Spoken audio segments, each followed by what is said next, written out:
Well, while the camera still has battery, why don't I don't know, explain stuff? What is it that people want in YouTube videos? So this is a 1982 or 81 Traction Co. Quadractor. It's got a 2,000-pound winch in the back. They all did. They came like that, and it exited through the bottom. That allowed you to pick up logs and stuff, and use this as like a skidder kind of deal. You could also run the winch forward and backwards and use it as an actual winch for the vehicle for recovery.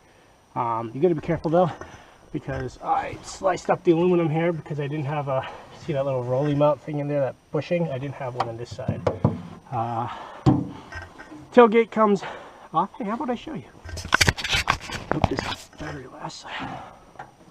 So I've only got one latch in the back. Maybe it doesn't want to come off. So that comes out, and then you flip this guy up, you flip this guy up, and then this comes down. There you go, and it's a little tailgate. You can use this to step, get in. I don't usually get in that way, just climb up on the tire. So you've got two really worn out seats. Didn't come like that. They usually lift up on little hinges in the middle, and inside this one on the left is just storage. Just empty. That tube right there is where the drive shaft for it's kind of like a jack shaft actually.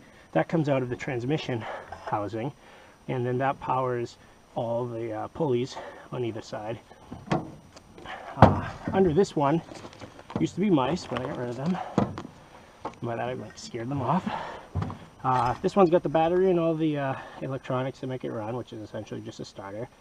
And by a starter I mean the switch for it. The starter is obviously on the Bridge & Stratton 8 horsepower. Now these seats are adjustable, which my friend pointed out to me.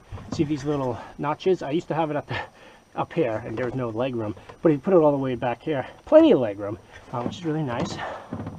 Let me take this off. Still recording? Yeah. Throttle is on the right side. All the way back is off. And all the way forward is full throttle. That is not a speed controller, it's just throttle.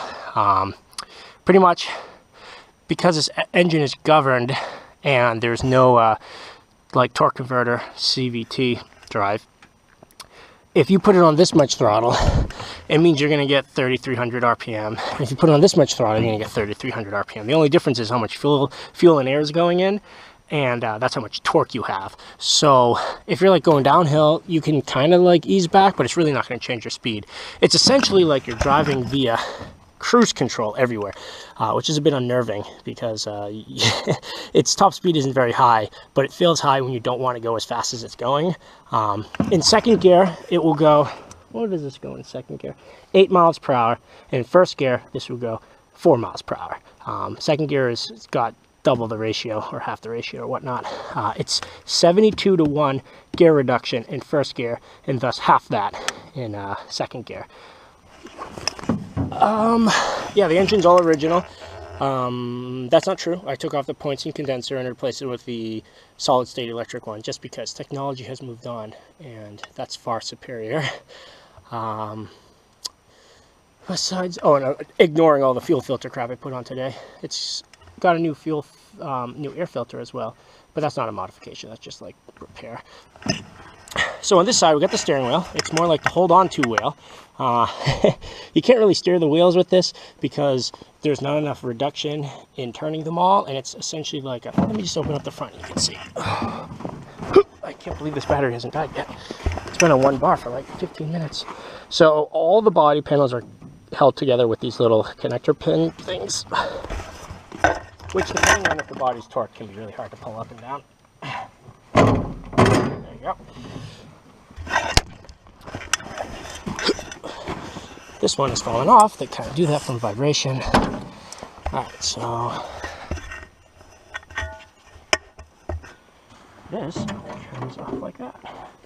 Easy. So in the front, you've got what is essentially, I've been informed, like a boat. I've never seen one in a boat, but supposedly this is how they steer. It's 4 little winches, and that one's loose. 4 little winches, and these pull on all 4 wheels. and that turns them. That's how you have your four-wheel steering. You just have to be careful because bump steer is outrageous in this machine. Since your axis of steering does not go in line with the tire, instead it is completely vertical. Anytime something hits this tire, it just tweaks all the wheels, and you try to recenter it. But like I said, you don't have a lot of reduction in the steering wheel, so you can't really turn the wheels with the steering wheel. You can kind of just assist them. How you really turn is by hitting these pedals. And that can turn the power on or off to one side of the vehicle by applying force on these belts. So on these belts you essentially have, depending on how you shift up here, it moves this guy back and forth and then applies these pulleys on tension. So all six all the time are just kind of riding idle on this shaft, which is coming out of the engine. And then by sliding this back and forth, you get the drive. You either get reverse, which is 2, 1 for each side, first, which is 2, 1 for each side, or second, which is 2, 1 for each side. And then by pushing down on this pedal, one of these pedals, you release the tension and allow it to skid steer. It is just like a real skid steer vehicle in that it lets the power off one side and also applies the brake. I'm not going to take apart the center part here, but inside is essentially just like wood fingers that push up and stop the belts from moving. They work pretty good. No complaints there. Yeah, and there's the actual starter for the engine, but you know, that's just standard Bridge and Stratton affair. All the lights work. They've got these little color-coded wire connectors. You got your high beams and your little like blinker directional deal. Yeah. This video is still recording. I could take the side covers off. They're just kind of annoying to get back on. And Fearless front, you'll see how that works in here. It's just the same thing. Mine's just cleaner. Fearless front, get yours running. Yeah. So down here we've got the drive units. Essentially you have a miter box, and that goes into a gear reduction. You have a little pinion here and a huge gear here. And when the machine runs, the torque from applying gas tries to climb that bigger gear and actually raises the machine up. It's like geared suspension essentially. Your engine power pushes the machine upwards, and that gives you a little bit of well, obviously this arm will kind of go up and down depending on how much load you have on the wheels. It's pretty ingenious, since if you're in really bumpy terrain and you're getting stuck, or you know, just bumpy terrain in general, and you need more power to one side than the other, it will, if there's nothing under the tire, that torque will immediately push the tire down into a hole or a bump, so you get more traction.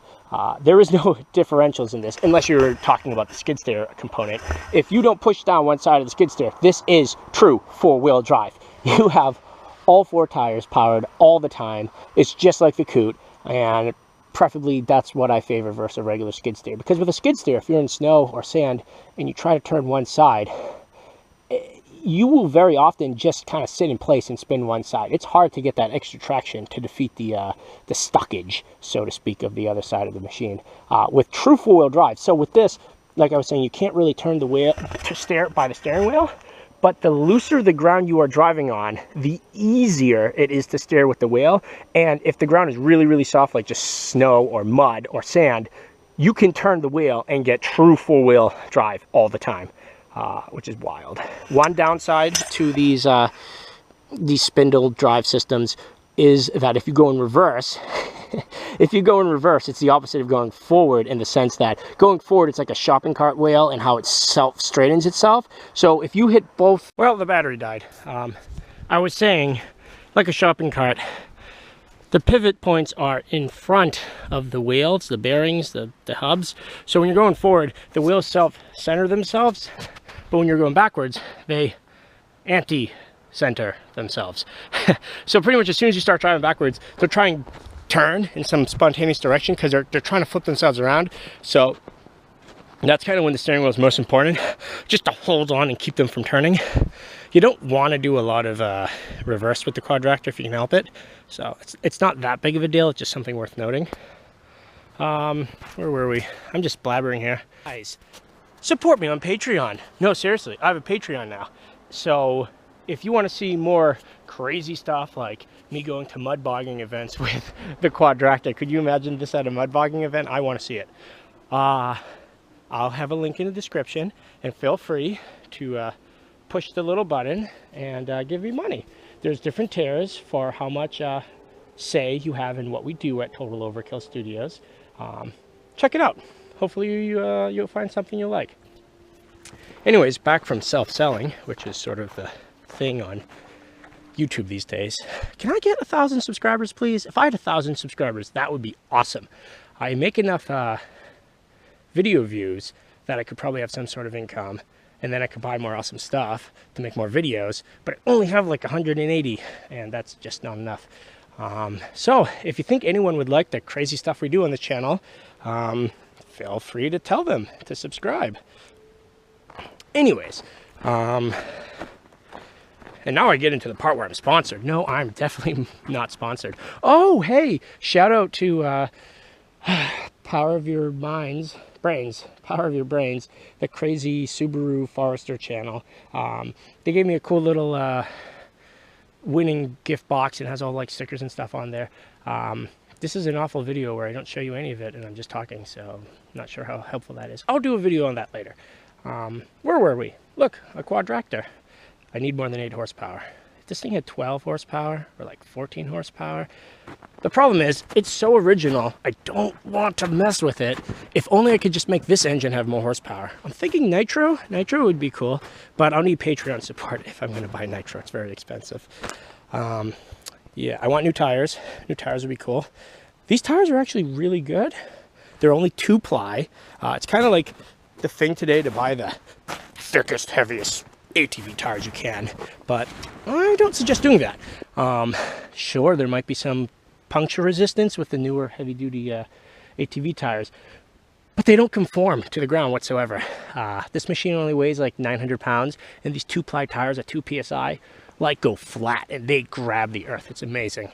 That's one reason I haven't upgraded yet. I just haven't really found a tire that has low enough plies that I can replace them with.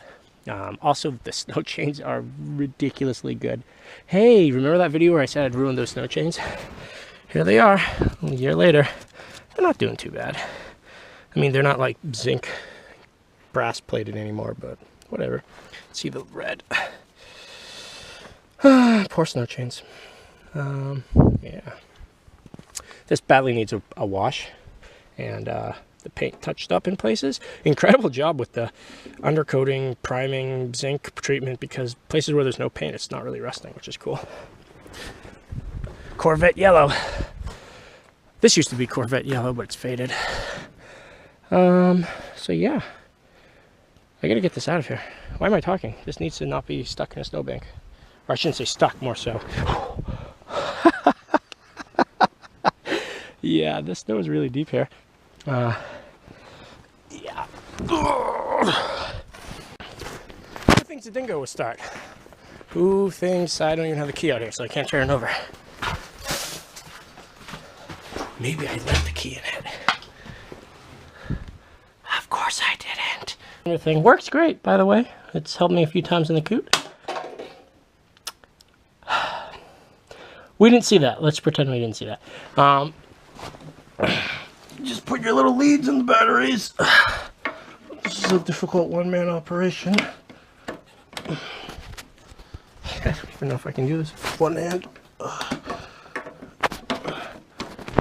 So that's down. So the choke line, I don't know, it's like frozen in place. Except it's not actually frozen because it's 39 degrees today. It's like rusted or something. It always came up and down like this, but I mean I can't pull it out. So I was oh my god. I was manually feathering it because this is it right here. This is the choke throttle, but I can only do one at a time. So using my foot to do the gas. And then I guess my hand that is holding the camera was doing the last part. So I guess I'll just put this here where it will probably fall. It's not a good place to put it.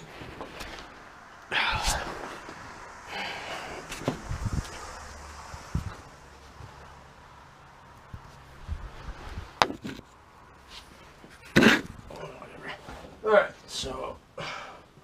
Back, throttle, key. Power battery's toast.